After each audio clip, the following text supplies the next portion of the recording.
Hey there, Melissa Dunn here with the Melissadunn Realty team, and today I'm bringing you another video. We're going to talk about some easy ways for you to buy your next house when you're selling your existing home. I'm going to give you kind of my take on 3 of the most popular ways. I'm excited to chat with you about it. If you don't know, my name is Melissa Dunn. I run the Melissadunn Realty team, and I am a local agent here in the Dallas-Fort Worth Metroplex. I am super excited to get to know you. This channel is full of information about not only moving to or within the Dallas area, but also things to do in the area, some tips on buying, selling, investing, house hacking. I do some pretty cool property tours, so I know you'll want to become part of our family. So if you would enjoy those types of videos on a regular basis, please click the subscribe button, hit the little notification bell so you'll know every time I put out new videos. And yeah, let's get started.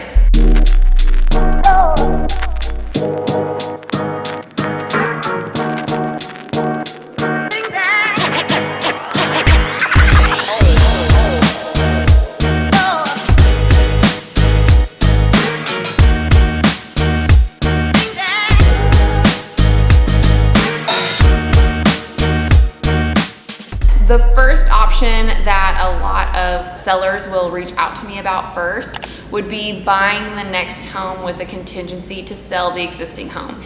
And this is the least attractive option that you have. Essentially, what I see happen all the time is, a client will reach out to me and they'll say, oh my gosh, Melissa, I found the best house. I want to go see it right now, and I want to write an offer, and then we'll just put that I have to sell my home to buy the next home, which is called a contingency for the sale of another property. Yes, that's an option. It's not a very good option, and it's the least attractive. And especially when you're in a market like we're in right now, the likelihood of an offer with a contingency like that before the property's even been listed or put under contract is the likelihood of that actually getting accepted is very, very low.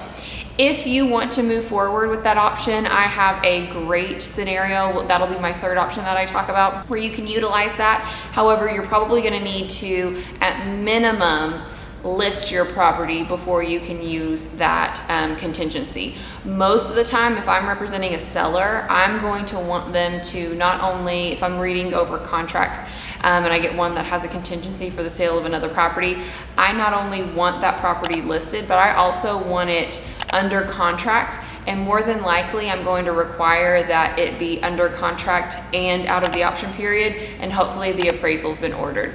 That's what I would do if you were my seller accepting an offer with a contingency on it. It's not always the case, right? Sometimes those will get accepted. However, I just find that it's a lot more stressful for you if property A, your existing home, is not taken care of and squared away before we start looking at our next home. So we'll talk a little bit about how you can buy successfully with a contingency where it still protects you and it also gives you the added advantage over a lot of other offers who might be written this way. My second option for you would be our buy before you sell program.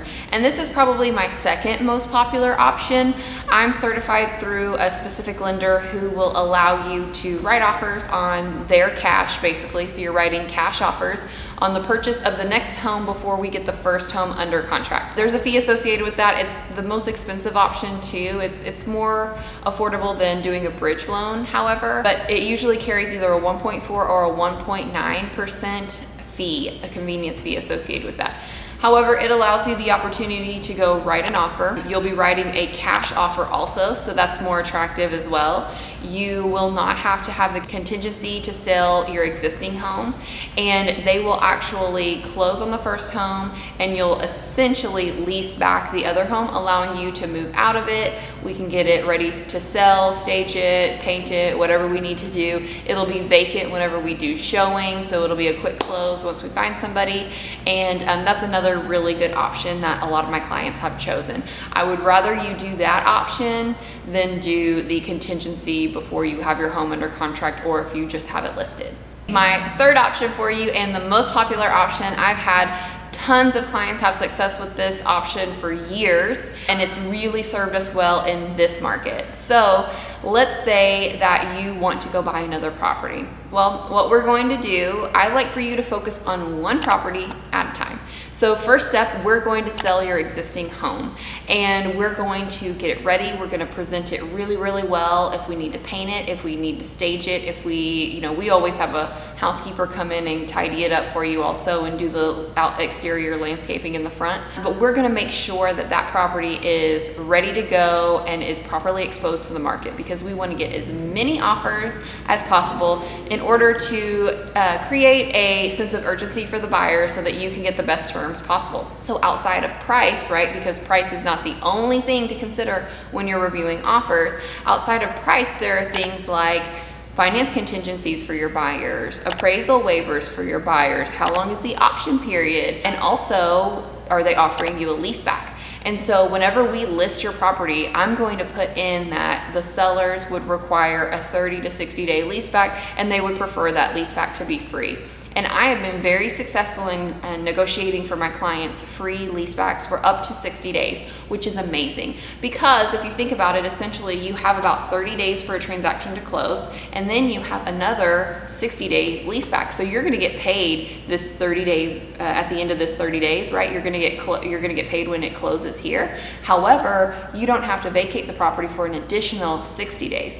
Most of my clients are under contract within 6 weeks at the most. Just depends on if we're able to get under contract before property A actually closes, or if we need to wait until after property A closes.